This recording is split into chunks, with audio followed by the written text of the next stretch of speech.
So, welcome to this month's Schuman Talk, where we discuss issues we face in Europe today in the light of Robert Schuman's vision for a community of peoples deeply rooted in Christian values.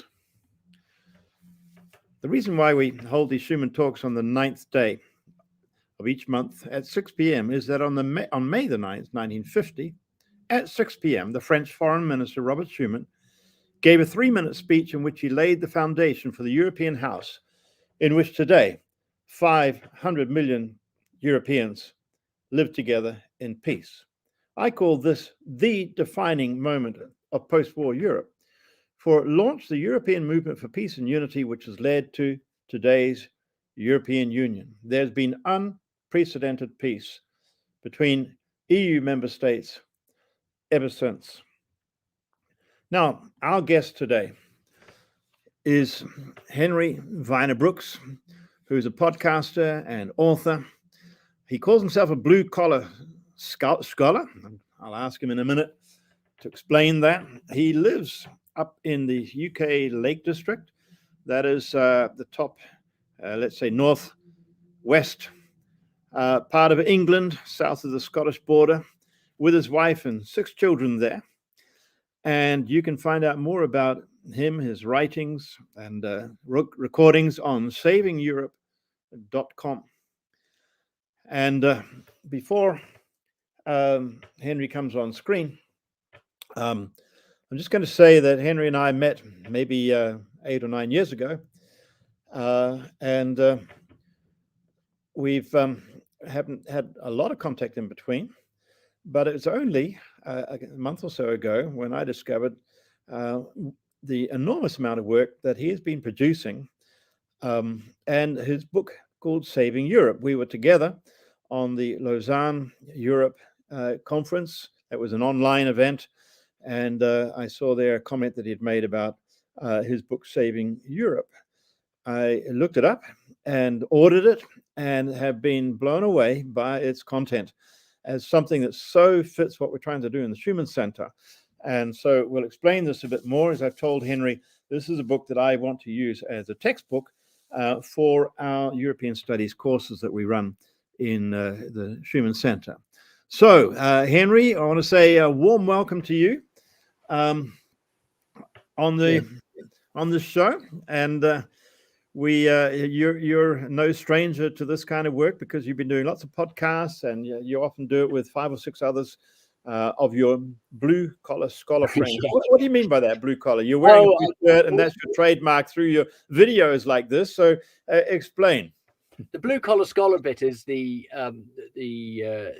rather than the white-collar scholar. So we're the people that bring synthesis, often accused of dilettantism, sticking our noses into other people's disciplines with that kind of chutzpah that I was just reminiscing with a friend today, and this will be helpfully just disarm everybody, just to tell you what kind of person they're dealing with. When I did an independent schools test when I was about 12, one of those psychometric tests, I measured somewhere near the bottom on every single factor apart from confidence. And so, honestly, the truth. And I love, sort of God calling the things that are not. He looks around for the people that have just literally got nothing going for them, and he goes, right, I can use you if you say yes. And you can say, yes, Lord, okay. So, the blue collar scholar bit is slightly reveling in a way, but also then being very, very serious of anyone who's read the book. And the idea of those podcasts, by the way, was actually to do a peer review process for the book by going through the chapters with the top academics from basically across the globe, professors and Oxford dons and so forth, to really, make sure that under God we do the best work possible with the resources we have, even if we're not, fully accredited. I mean, I have a degree, I have a master's, but that's in landscape architecture. I build houses, not books. So you're not associated with any particular university, institution, college, or something like that. And in that sense, you're a blue collar, but you are constantly reading, constantly engaging with other scholars. That's obvious from the podcast that I've listened to. Yeah. Yeah, you turn up in events. You're looking for places of dialogue and learning by interaction, by dialogue with others. Yeah. And now you call yourself a dyslexic, but that doesn't seem to inhibit the breadth of your reading, from what I gather in this book, Saving Europe. Yeah, they're like 1,000 footnotes, and I mean, this goes back to this idea of vocation calling. I'm a very slow reader. I'm dyslexic. I couldn't read till I was 12, and yet as a dyslexic, I'm sure there are dyslexics will be listening and feel and I always, when I'm speaking in schools doing things, that's always something that I find really gets picked up, is that our minds are able to be multivarious in creativity. And so when I do my training at university was not town planning, it was sort of landscape architecture, but I would do urban planning assessments, great big master planning schemes. I could hold and subordinate a million elements together, and yet I couldn't read for toffee, but visually I could bring all these competing interests and these huge plans. Well, a book is like that, and scholars get the same buzz out of subordinating and trying to make a cohesive mass out of huge amounts of data, and it always looks too big. I know that probably there are authors listening, and you're just amazed at the end that you've managed to bring some coherence and structure with the help of many friends. I mean, that's the joy of the joy of it. Yeah, well, okay, we're going to go on an interesting journey. Talking of which, you have, you're going to tell us later about the journey that the literal journey that you went on. Yeah. But let's jump into the first question here, and we'll bring the cover of your book up there. So, what is the book really about, and how did you come to write it? Well, here's the encouragement then, and this is sort of an encouragement for you, Jeff, is that, we go about our lives and we don't know the effects that we're ever going to have. And sometimes we feel like we're pushing a rock up Sisyphus hill. And this starts back in Amsterdam. I was giving a paper on John Ruskin's economics, again, just sticking my nose into something I knew nothing about, and I had such a good time there at the Vrije University, and you were there, and you mentioned about the Europe Forum, the State of Europe. Yeah, and so when I came to see you again, that was 2012. Yeah, and we're going to hold it in Dublin. Yeah, and then you went to Dublin, and you were there, and Os Guinness was there, and so that's the first time I heard about Schuman, but then also about these Irish, because Os Guinness was speaking in St. Paddy's Cathedral, I think it's called, and. Well, actually, it was Christchurch Cathedral. He wanted to be in St. Paddy's because he said that's what his family had. The Guinness family, the brewery, they had sponsored the renovation of that church. Right. He said, but actually, Christchurch was sponsored by. There was another distillery that sponsored the renovation there. He said so. Both churches had really been, supported by the spirits. He said. Yeah, very good.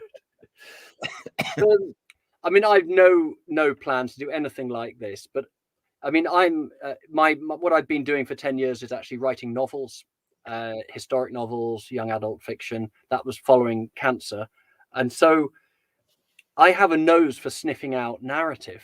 And when I was amazed I'd never heard of Schuman when you mentioned him, and you gave a short kind of story when we were up in that conference room, and then Os Guinness talking about the Irish and the sort of the re-pioneering of the gospel into Europe in the Dark Ages, the preservation of literacy, and I thought really nothing about that. It was actually only in 2015 when I was at Reichenau, which is a monastic island, a UNESCO World Heritage Site.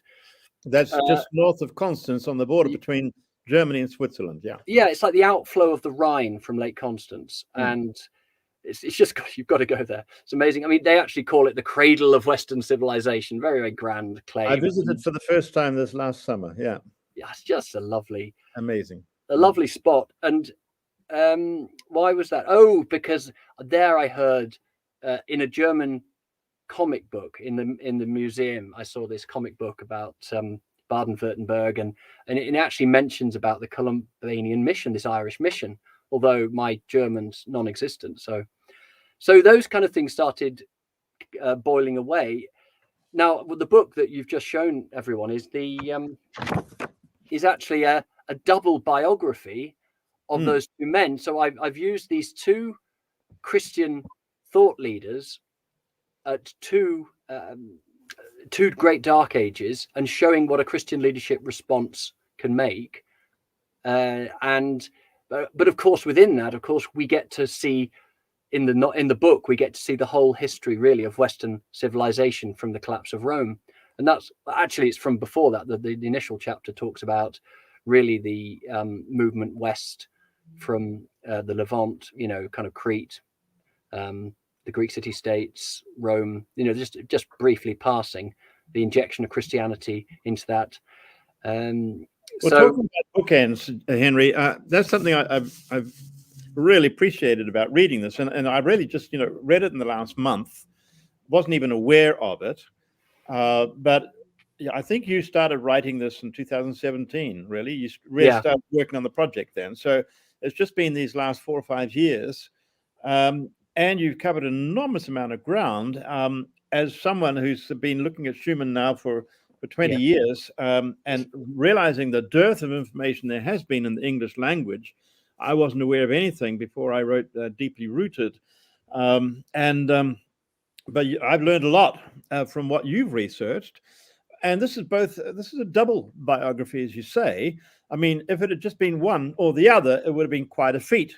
But you put them together, and by doing so, you're actually giving us a whole span of European history as shaped by Christianity, the making of Europe through the Christian faith. Not only that, though, you give us a context before the time of the Celts, and how the gospel came out of the Middle East and so forth, and how it made its way to the extents, the ends of the world. Plus, then at the end of the book, after Schuman, you go into a look into the future. We'll perhaps return to this whole theme of Brexit, Britain, and so forth, and your interest there. So I just want to say, I don't know of any other treatment like this. I think I've read most of what's available in terms of Schuman, and there doesn't seem to be a lot on Columbanus in English as well. There's some French, and there's and so you're doing us a great service by putting these two together. And not only do you just start way back in the 6th and 7th century, and then jump over to the 20th century, but you're filling in the gaps with the Benedictines, and you go up to Aquinas and medieval scholasticism, and how that gave birth eventually to the foundation for Catholic social thinking. So by combining these two stories, you're giving us a very broad spectrum. Just using them really as a lens to view two eras. And then what I did was I put a breakaway chapter at number 15, chapter 15, which is called The Europeanization of Europe, which to me was just the reason, just putting that down was so much joy, because there was so much interesting stuff that made us who we are that I would never have known. And and of course it's easy to get the stuff. It's all on the history books are there. People have done the work. So I've really enjoyed that. In fact, we did a very good, well, not a very good, but the podcast we did on that chapter with an Oxford Don who I met quite by accident in a playground with our kids were playing in Cornwall. Started chatting to this chap. Turns out he's professor of Christian ethics at Oxford University, and he came on and we discussed that, and we discussed the Augustinian themes, the groaning really of civilization under sin, and some really, so that's on the that's on the website on YouTube. So I've got loads of things to add to the manuscript, really, some things to take out, because you just we just do what we can. But so yes, I had to make a linking chapter to join that 1400 year gap between the two men. To pick up all the interesting bits. For somebody who didn't really learn to read and write till you're 12, you've done an amazing job, I think, of bringing, what you were talking about before about bringing all these strands together. That's what you've done. You've woven like a Celtic carpet. I have a wife that can read, who got an English degree, and she's amazing. So Well, that's the other thing. You see, you refer to so many of the people that I like to draw on, Jacques Maritain and Christopher Dawson and many others. Yeah. And I think, wow, yeah, you've been referring to the right books. Let's go down to another slide here about the journey that you took with your two sons. 6,500 kilometers. I'll translate that into miles for you. So you're 4,000 miles. Yeah. You went from, as you say on your cover, Bangor to Bobbio, to Brittany to Bradford. Some of these names may not be very familiar to even our listeners. Tell us a bit about a trip, because here's some photos of places you went in. It was really a cool experience for your kids to be your camera crew and have these T-shirts with cameraman on it, and a T-shirt with a director on it. And you're driving down in this van with Saving Europe on the outside. That must have drawn a lot of comments as well. Yeah, I mean, that was. I think this is for your listeners. We've made a full kind of documentary series YouTube channel out of it. And of course, part of it was I'd written the manuscript, and I was still pretty ignorant really about the subject matter. You know a bit, and you haven't quite internalized it at that point. But I thought, well, now we need to back up.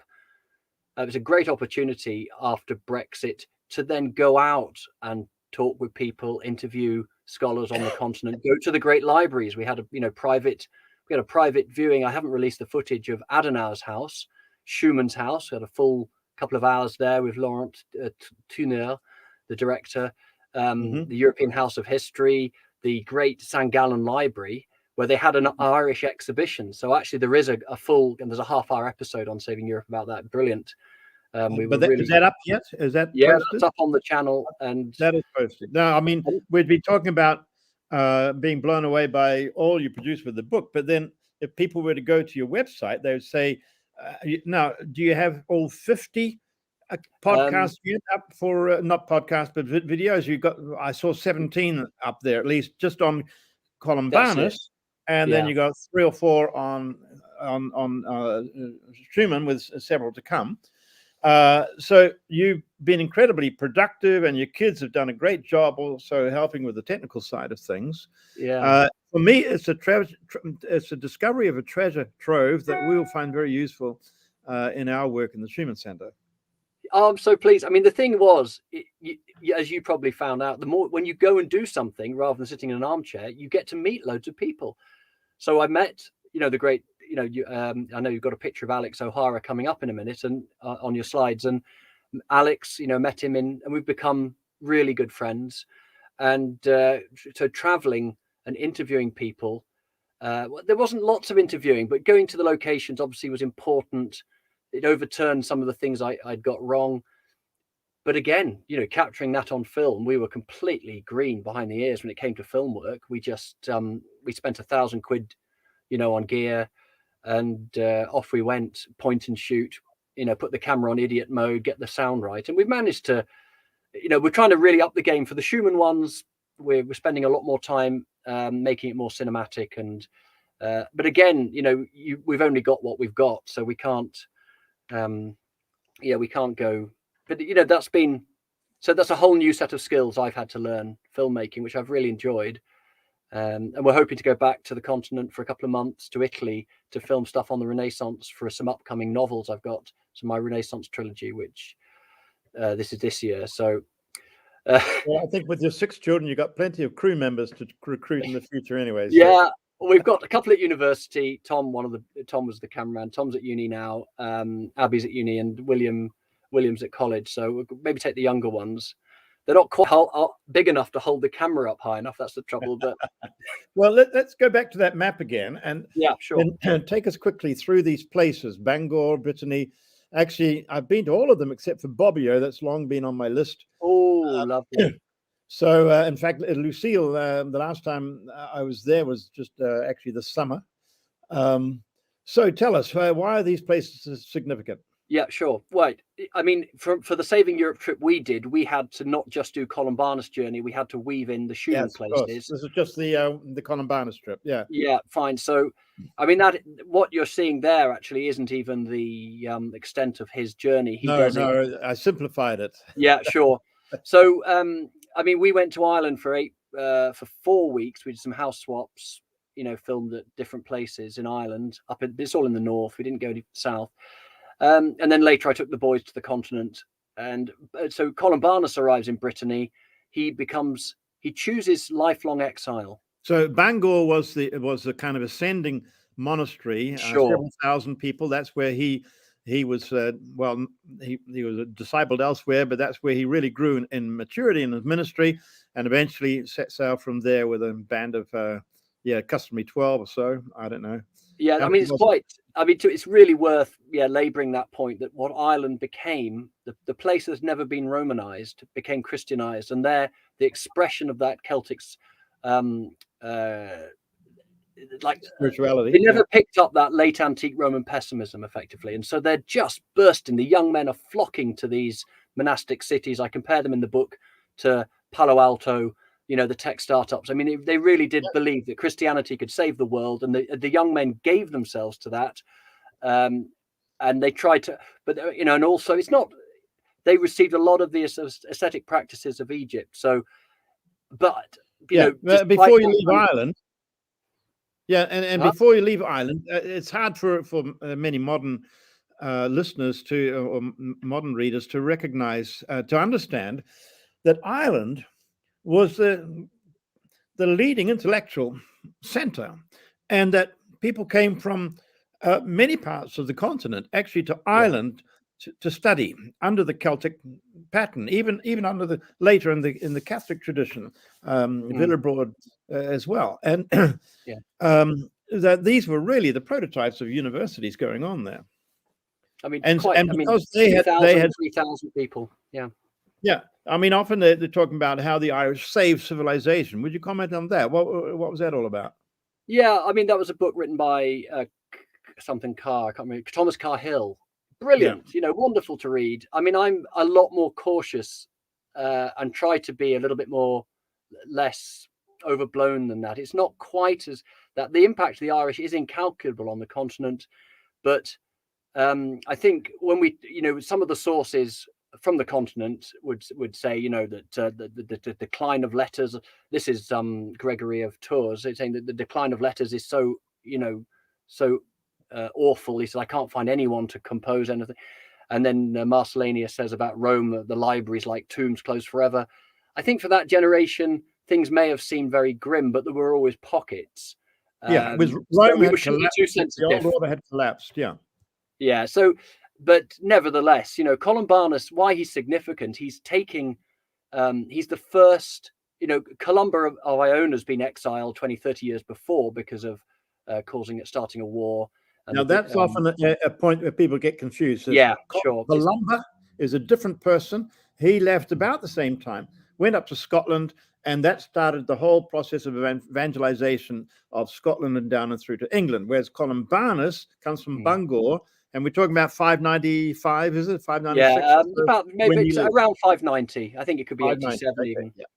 No one's quite accurate. And he goes down to the continent. Yeah.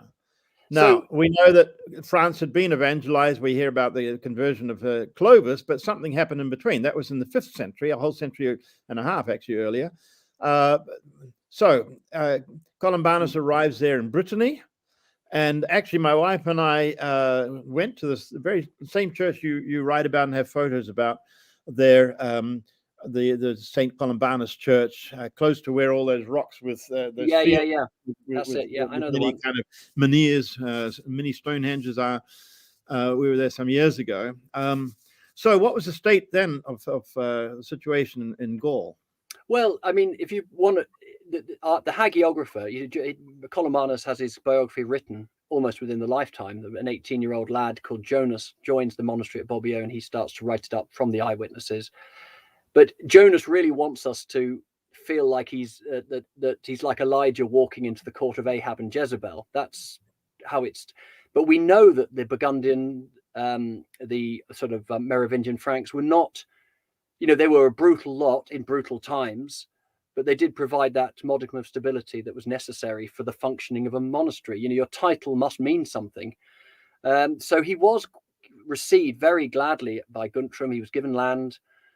I mean, but We're the talking about pioneer Lucille life. now, right? Where Sorry? he went across to Lucille there in It's the not, eastern part it's of not France. Luxeuil, Ban. It's actually, the first one was Angray, which is about 8 kilometers away Yeah, just very down the close. There's valley. 3 of Yeah. them very close together. Yeah. And they've made they must have grown to 60, I think, within a few years, and then they were given Luxeuil, and then there was another one at Fontanus, which is just a bit further north. So there were 3 houses there within probably 10 years. Luxeuil became 200 people. It was then staffed eventually by Burgundian nobles like Eustachius. And that became a formidable place. I mean, I think there's one quote in the book where someone says, "What noble house has not been enriched by the scholars from Luxeuil?"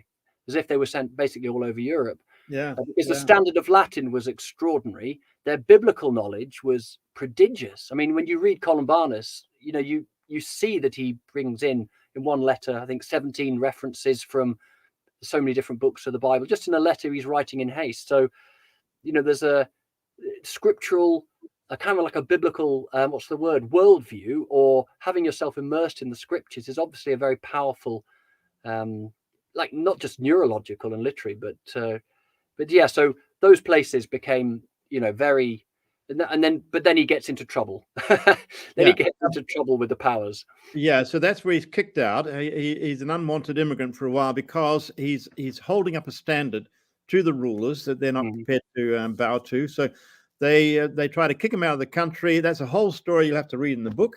Yeah. What happened? You call it miraculous intervention, if you like. That he's actually then, as they're trying to send him out off the country, all sorts of things happen, and eventually they give up, and he's allowed to go back. So he goes on to Bregenz, which is right on the border of Austria and Switzerland today, down the bottom end of Lake Constance. And then he decides to move off across the mountains and across the Italian Alps into northern Italy. How old was he then? He's about 70 then. Yeah. So I wouldn't want to take that on right now, my stage of life. Yeah.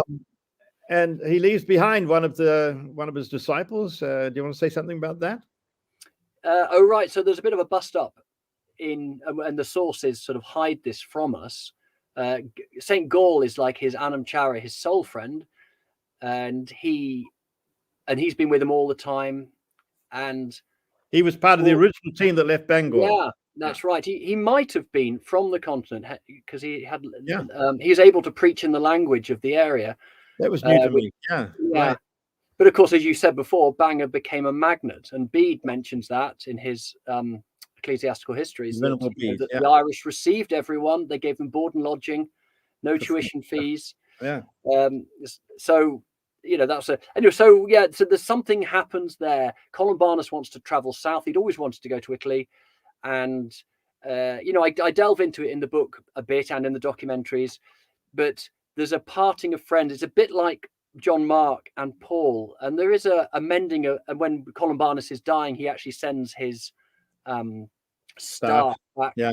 So there is a mending, and I'm not, he's forbidden to say mass again by Columbanus as he leaves. He says he's got a stomach problem, he can't travel over the Alps. There's obviously some sort of crisis of leadership. We've all seen it, these great friendships that come to, but the good thing was that there was a bit of restitution at the last. But probably some sadness too over, I'm thinking of Livingstone often when I think of these very single focused men. These pioneers are of a certain sort, and they do need number twos though. Yeah, what was the good thing that came out of that split? Oh gosh, well, of course, everyone's heard of St. Gallen, haven't they? And Gall's preaching there. Gall obviously got on better with the secular elites. And it seems like he can speak the language, as you say. Yeah, and he also trod a very kind of shrewd line. Probably had it, having had their fingers burnt by the Merovingian Franks. He doesn't.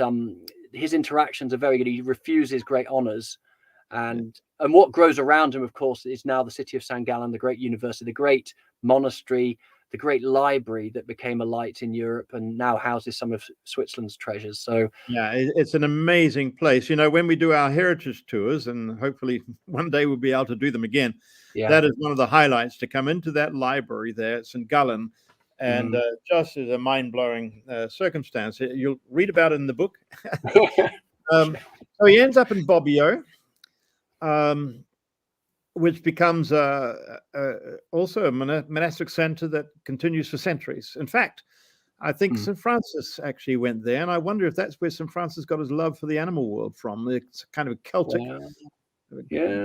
Celtic that's interesting. Yeah, I never found that, Jeff. That's fascinating. I'd love to think on that. Yeah. I mean, that became the library there became uber famous, and in the Name of the Rose, when I've forgotten the name of the author now, when he's writing about the great monastery,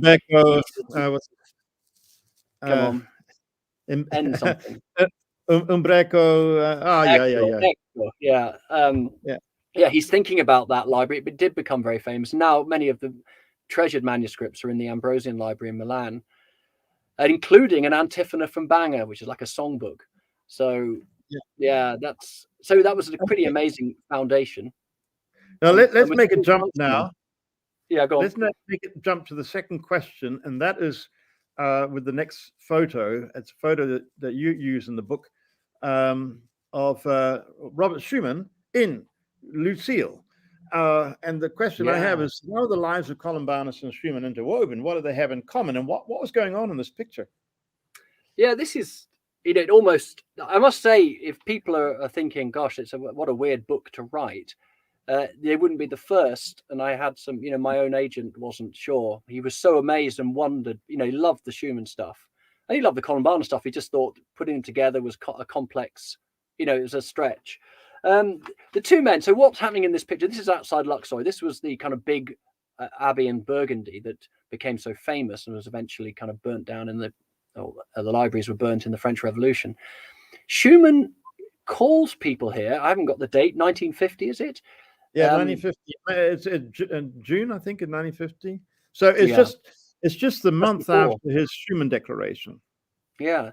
So he's there and he's networking behind the scenes with, there's an Irish delegation, there's politicians from various places, a lot of journalists, and his words are seemingly in the speech he's making in this picture, just facing the abbey there. You could actually park on that spot now.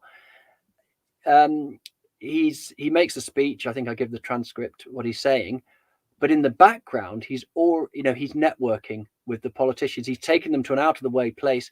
He invokes really the spirit of Columbanus, this emigre Italian, Irishman, and he kind of uses him almost as a poster child.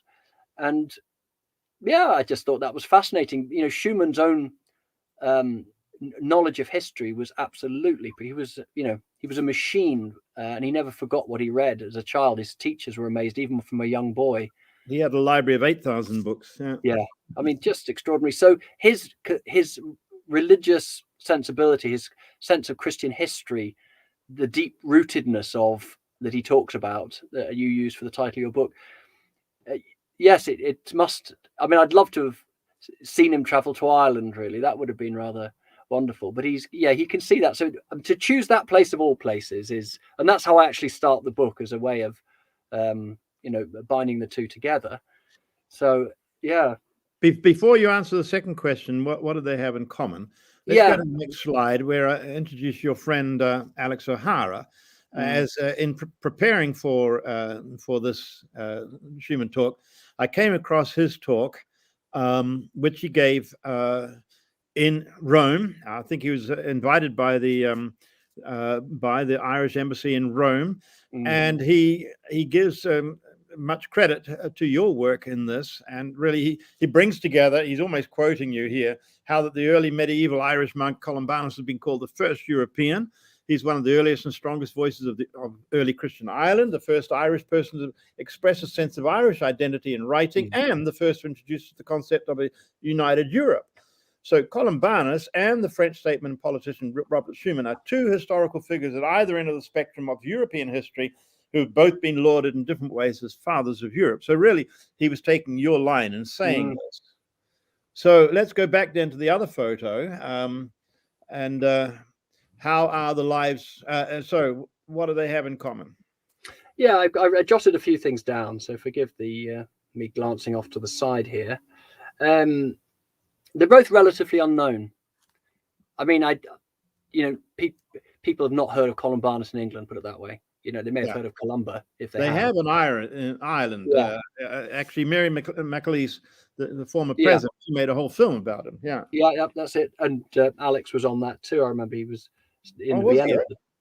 Yeah, he does a short bit. So I've put bookends, both unmarried men who come to the big work of their lives in their middle years.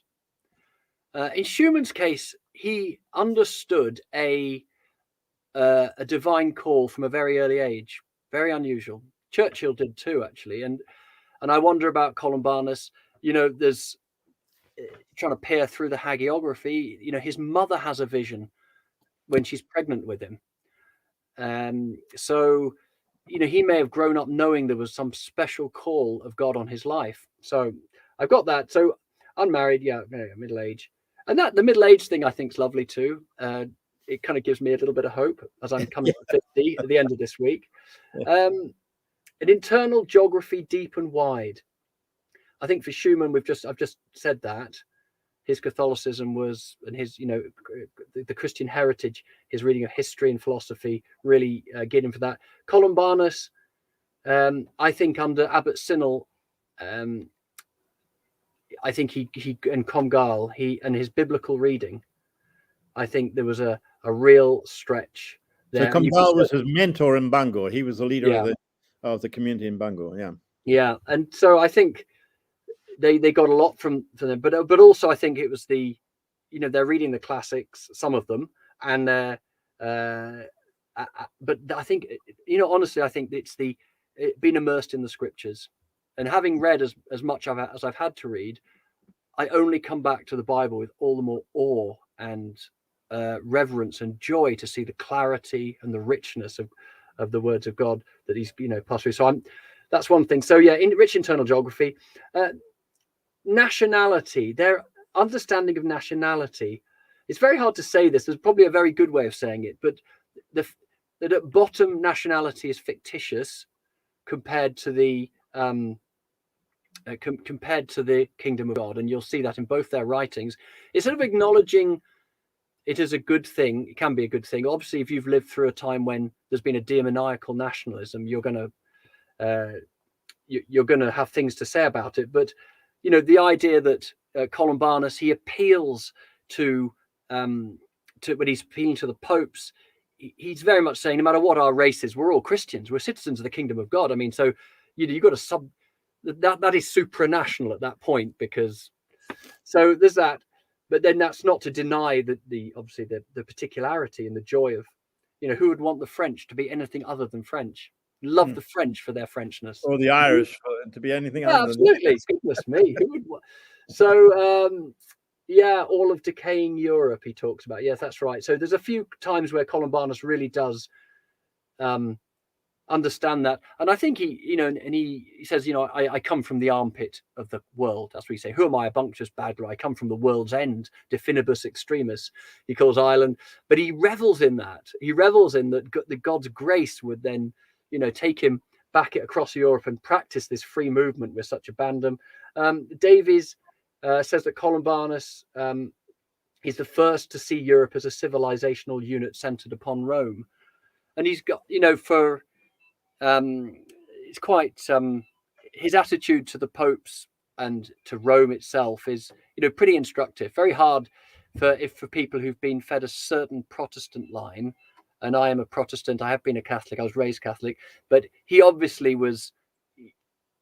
He called the Pope the fair ornament and flower of the church. He asked to be taught. I mean, what a wonderful thing to have a Pope like Gregory the Great there. At the time, he wants, I love your commentaries on Ezekiel were amazing. Come on, let's have more like this. So but he wasn't always Pope Leo earlier. At one stage, he said, "Better a dead dog than a live Leo." Yeah, that's right. So the thing is, I think that's what the scriptures give you. They give you a sense of human beings in relation to God and all authority, and it means you really can call out corruption and compromise effectively in that other case. So he's not above just instructing the Pope, telling them what to do.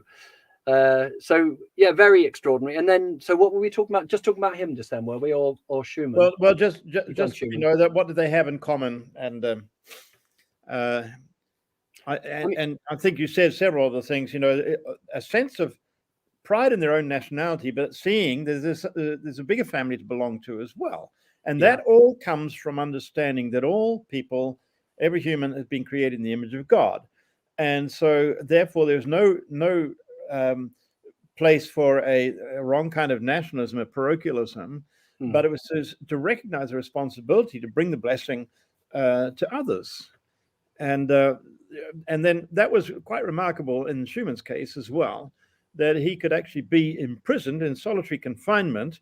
You know, some years ago, I had lunch in Brussels with a man who'd worked with Schuman, who was a journalist, and he had actually read, his name was Paul Columbanus, and he'd read the notes that were smuggled out by Schuman to the French underground while he was in solitary confinement, saying, we French will have to learn to love and forgive the Germans to rebuild Europe after the war. Now, that's incredible. And you see, it was this sense of the love of God and God's purposes for human beings that drove both men to go out and take huge risks. Amazing. Oh gosh, how wonderful. Yeah, I've just finished reading Viktor Frankl today, Man's Search for Meaning. Oh yeah. And you know, he's, for those, just everyone go and buy that, or you can listen to it for free on YouTube. A Holocaust survivor, you know, psychotherapist. Amazing stuff. Now I've just got to, we'll go on to the next slide, where we go back to Lucille, and there we have, these are just some photos I've taken over the years that different times have gone through there. But you'll notice that the place seems to always be full of plaques and statues and so on of Columbanus. Here's this phrase, the savior of civilization. See, I've circled it in red there. Yeah, as you say, that can be an overstatement, but in what sense was it true? Just this, I think. He's the spearhead. And we all need someone's shoulders to jump on. If you could make direct comparisons to the tech world now and the sort of revolution, the internet revolution, all those things. But someone needed to be the spearhead. And that person has got to be a very unusual, focused person. And, you know, the exile of Columba is a very different thing to what Columbanus does. Columba started a war, and the abbots of Ireland sent him on that exile away from Ireland, and that was seen as the worst thing that could happen, to be taken away from your country. Columbanus chooses the voluntary exile. They call it the white martyrdom, to be voluntary. So what you're doing is you're partaking in a sense in a bit like John the Baptist. There was a model. They build on that type of model to leave civilization on behalf, almost as a prophetic statement. He says about himself, I go as I go to fight for my own solitude and for the salvation of many, and I'm taking these guys with me. I'm going to go. So he's the first, and those houses we've looked at, those monastic houses, those kind of proto universities, they become the 200 Schotten cluster. They multiply. He's the first of an absolute horde. And one contemporary writer goes, he said, it seems like all of Ireland have come overseas onto the continent. Everywhere they go, the writing, some of the names of some of the like academic materials are called the writing tablets of the Irish, the Pugilarum Scotuaris or something, and they become ubiquitous everywhere. And they're right, you know. Einhardt's Life of Charlemagne starts with a load of Irish guys standing in the marketplace selling their wares, which is the intellectual patrimony, the rhetoric, and biblical knowledge. And Charlemagne says, yeah, let's get those guys. So he's the first of 200. They are the ones that can then translate the manuscripts and keep copying the manuscripts, which are like perishable.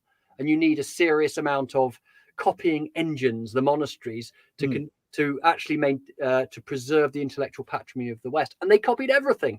They copied all the pagan stuff and the Christian stuff, all the intellectual stuff, all the scientific stuff, all the poetry, and they kept doing it. So that's why, in a sense, they saved civilization. But we perhaps ought to be maybe a little bit more circumspect, because it wasn't just the Irish doing it. Well, as you say, actually, they then multiplied these houses, these monasteries, and as Protestants, those of us who are Protestants, we've not been given. We've always been shown the negative side. We think of Luther and all the corruption going on in the monasteries there, but we forget that the monasteries were the building blocks of the new civilization that emerged out of the collapse of Rome. Not only were they centers of worship and centers of manuscript copying, and thus centers of education, they were, of course, centers of agriculture and centers of art, centers of commerce. And they became the prototype for the city-states that came along later, which were based on covenants. So that when we get to the time of Erasmus, at the time of the Reformation, he says, "What is a city but one big monastery?" And so we forget our debt really to the monasteries, and we also don't generally realize how widespread this movement was of the Irish Celts. So they call them Scoti. So the Scots were originally from Ireland, and right across into Germany and Austria and further. And some of them were still being manned primarily from Ireland right up into the 18th and 19th centuries. Regensburg was one. And then later, of course, the Benedictines then built on their foundations, took over. And really, these were the networks that gave a common kind of culture, spread a common culture and learning, using the manuscripts that had been lost elsewhere, but had been faithfully copied there in Ireland. So this is all feeding into the saving of civilization. Kenneth Clark, in his book on civilization, started talking about, civilization hung on a slender thread, and he's referring to the Irish. Yeah, it is a remarkable thing, and you don't know. Of course, it's very hard to go back, and you don't know how. Like everyone knows how to light a fire, and sometimes when you're lighting a fire, everything hangs by a little thread, and then the fire gets going.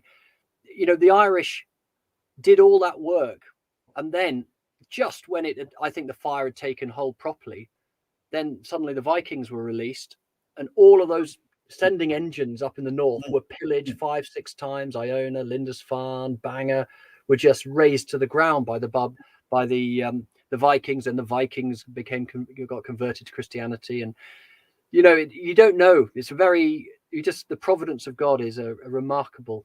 Yeah, and that applying that to our situation today, everybody's horrified by, not everybody, but we have all these people who are afraid of the migrants coming and so on. And what you read of Charlemagne's Minister of Education, Alcuin, who is also Irish Celt, and he wrote that this is like the end of the world when the Vikings attacked Lindisfarne, but it was also the beginning of the conversion of the Vikings. And it was part of, when we look back, we see God's sovereignty in it all. It's very hard to see God's sovereignty in the current situation that we're going through.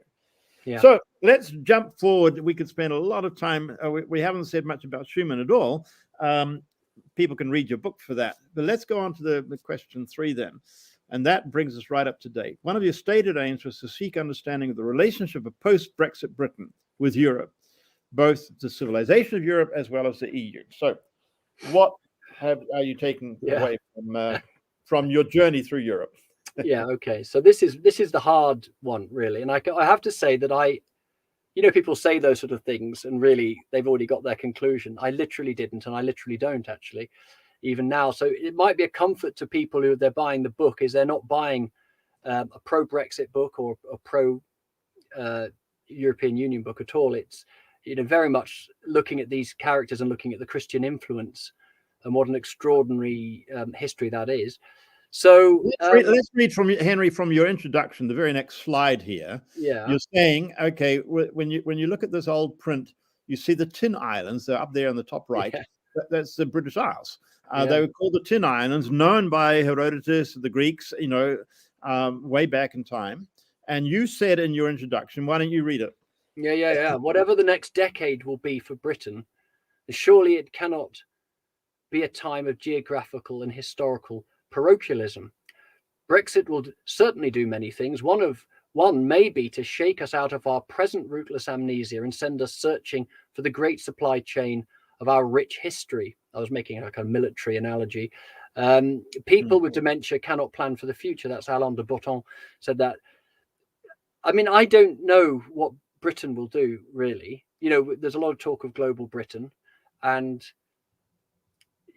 you know, I mean, one of the things I do point out in that chapter, that breakaway chapter 15, is that Britain stands in relation to Europe very, very differently, more like Russia, if you want to imagine us, because of our English common law tradition. We were never put under statute law like the Code of Napoleon. So we are a very different animal, and we've had this extraordinary impact for good and ill on the planet. I was, just talking today about talking about global Britain, talking about the awful offshore Britain, the way that we have corrupted our offshore. We've ended up corrupting world finance by these offshore instruments that we've made as the colonies were going in from the 70s onwards. And, I had this lovely hope that maybe Brexited Britain could be shaken to itself, and we could be a real blessing. God might have some use for us. There's a lot of, we're an invaded, colonized people from history, multiple times, all the way through our history. And then we got this wonderful 600-700 year period where we were safe. We never got invaded again, apart from our own civil war. We were, just going across to France as an annual fixture and that developed a very singular psychology, really, in our country. I just wish that maybe we could now be a blessing to our continental allies, as we had been in the last few hundred years. But honestly, I'm speaking off my topic. I have no idea whether people in Britain, I mean, Brexit has shown that we're very easy to manipulate and push around, and we believe what we're told in newspapers. No one really, that's the more worrying aspect. But then also you do see, I don't know. So, I know we love our continental neighbours. There's no doubt. Brexit wasn't a sort of a hatred, a xenophobic thing as such, but there is a stubborn streak in us Brits, and that's been. Well, yeah. You talk about Schuman having almost an uncanny prescience about Britain's relationship to the European Union or European community. Tell us about that. Yeah, so he says, I mean, this is extraordinary. Ernie Bevin is one of the great heroes for Britain and probably for the world, actually. He's a Baptist. He was a lorry driver. He sort of helps build up these different transport unions in Britain. And eventually he rises at a brilliant appointment by Churchill, who ends up working with Churchill during the war rather than being on the other side of a picket line. And he ends up in Attlee's government, where he forms the foreign policy effectively, and he drags America into NATO. Amazing. So he's a kind of, he looks like one of the Krays, and he's a friend of Schuman. Schuman meets him one day, and he starts to tell him about some of the plans he has for the ECSC, this coal and steel community. And he says, from the first look on my friend's face, Bevin's face, I knew that Britain couldn't be part of it, that we had this prior commitment to the Commonwealth. And he said, but if they ever did, by force of circumstance, force of events, join, they could only ever stay in for 50 years, which is pretty much exactly what we were. So, I'm not sure who Bevin represents to Schuman, but he is the bloody-minded working class man, come good, obviously a very shrewd operator, communicator. But he obviously picked up from Bevin that was something unusual about the Brits. Churchill saw this as well, and I've got it's in the book, the picture that when he met Adenauer, he sketches something, 3 circles, and he says it's not just our Commonwealth, it's our unique, as Churchill saw it, our unique relationship to America that makes us, that we should be for Europe. What is it? In it, but not of it. That was Churchill's. That's an unusual, and I don't know how much that holds true now, but that was just, something of our history. So it's all in the book, and tried to be as sympathetic as possible. But it was this idea that he almost to the year predicted how long they'd be in. Yeah, Yes, it's been a strain, and I think post-Maastricht for Britain, it's a very different animal, and the founding fathers left this great project open and didn't say how much federalization would be enough, or how much would break the camel's back. You sort of have the effect, an economic federation with certain boundaries perhaps would have been more palatable to Britain. And we were, pretty broke. Well, we were completely broke, actually. We've only just finished paying back Marshall Aid a few years ago from the war. So we didn't recover as quickly as Germany did. We were absolutely... In fact, I've heard an amazing statistic the other day that the calorie intake in sub-Saharan Africa is greater now than it was in Britain in 1950, in the 50s. Mm-hmm. So really makes you imagine. So, yes, I'm not sure what it all means. It's what my point in writing really was to look for those and I was speaking, actually, I was in the car last night with a young Marxist and chatting away, and I was telling him about the book, and I was saying what I want is for people to feel. I mean, he wasn't a Christian, obviously, but I'm inspired that there actually, it doesn't take many people to change, that for God to use to change situations. I mean, who would have thought Schuman, Adenauer, and de Gasperi, and their network, just it's the Frodos and Samwise Ganges of this world. That's what I love. So I feel very pessimistic about the future in one sense, and yet I cannot be pessimistic when I know that people have lived such lives and God has used them in such a remarkable way. So, well, what you do point out is that the development both of Britain and continental Europe has been so intertwined. Yes, that there's we can't just be isolated. Of course, Britain hasn't gotten out of Europe; it's gotten out of the European Union. And you're showing how all the ties that have really bound us together, which we must continue to remember from both sides. Let's just go on to this last question, because the Brexit issue was one thing, but the bigger question of the future of Europe and European civilization is really the subject of your epilogue, Soul Searching. So you've done a lot of reflective thinking here, and you're not just summarizing what you've been saying, but you're going on to a whole new area, thinking about, well, what will it take to save Europe from the failure of the prevailing secular Enlightenment settlement, as you call it? And you point out that Schuman, here we see Schuman with Adenauer, and on the left side that's Alcide de Gasperi, the Italian. These three men all had common Catholic backgrounds and understanding of Catholic social thinking. All three men were imprisoned by the fascists, or had to go into exile. So Schuman understood himself that peace would not be saved other than a return to the foundations of our Christian civilization, which you quoted him in your book. So just to bring things towards a close, what do you see it's really going to take in order to save Europe?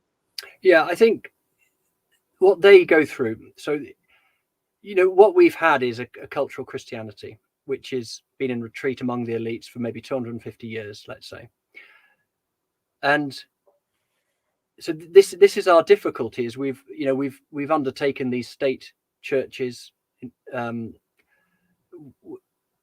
state cults, effectively, which have been, and so we're being paid back in a sense for some of the, there could have been a different type of Reformation. One of my great favorite books is Leonard Verdun's book, The Stepchildren of the Reformation, and it's about the Anabaptists, the radical reformers, the ones who didn't want to embrace the sword of the state, in a sense, and enforce a kind of religion.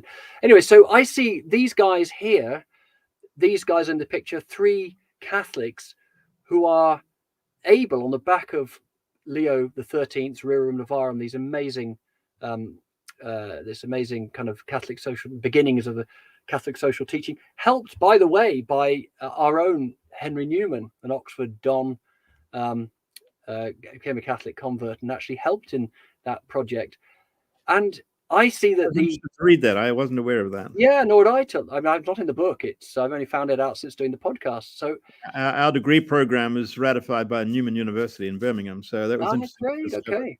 Yeah. So I see these guys. So the Ancien regime, in a way, of Christendom was already not in retreat. Yes, it's in retreat, but these guys on the back of that realize, and it's in all their policies, it's in what they do, that they're not forming state churches or parties that are allied to a religion or a denomination.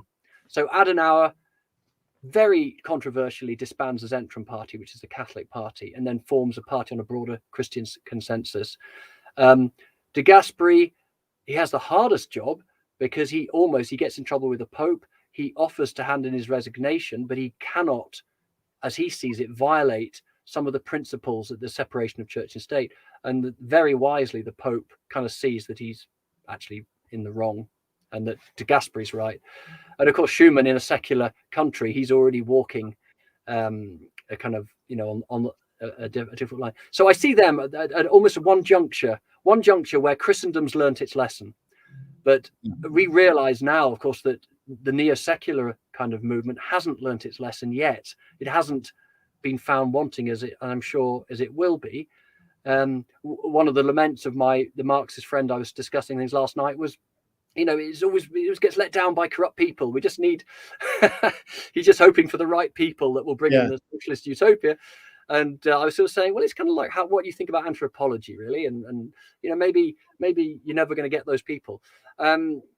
So what I was going to come to is that what they have saw at the beginning of, we are now way down the slope of where I go to schools now, and children literally don't know whether Father Christmas is in the Bible and Jesus, or they know nothing. So when C.S. Lewis actually said that, maybe we need to have Europe repaganized before it can be rechristianized.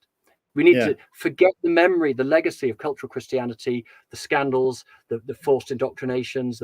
Maybe we need a complete break until we have a despised minority again with unpopular views. And maybe some of them can rise up as well in every sphere, in teaching, in politics, to be a blessing. But I think that moment is coming slowly. We have a benign indifference among the young, and a great openness to spiritual things. So those two particular aspects make it, a seedbed. We just need us baby boomers to move over and let go of the microphones and the media. And I think we'll see something different. I hope. Anyway, that's my hope.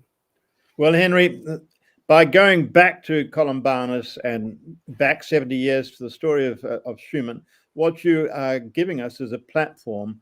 Yes. Not only just looking at, how should Britain relate to Europe, but you're really talking about the deeper issue. We are now being faced with the same challenge that Columbanus had, that Schuman had after the Second World War. How do you rebuild Europe? And are we going to pick up that challenge? And exactly. This is what this book is all about. And if you think that, a big thick book like this is a bit too hard to start with, I encourage you to go to the website and start listening to some of the podcasts and the videos, watching them and so forth. Some of them, the podcast about 18 minutes, but the videos are longer. And you'll find yourself being drawn into this topic. So, Henry, I want to thank you very, very much for all you've been sharing, very much for all you've been doing, investing into these materials that I know I'm going to be using in my classes as well. Jeff, Jeff, just to say again, thank you for flagging up this topic. You just never know what's going to come out, and so you set me off on and you don't know how many other people you set off on searching through these things. It's a very, very rich. I've done this for personal reasons. I've not made a penny. I'm just thrilled by the enrichment it's brought into my life. That's my story too. Yeah. Well, thank you so much. Irina just poked her head in. I think she's going to wrap us up there. Thank you, Irina, for being in the background there and making this all possible. And we want to thank you for watching, everybody. And of course, this is available anytime, not just live, but anytime on YouTube under Schuman Talks. And we invite you to join us again next month on February the 9th.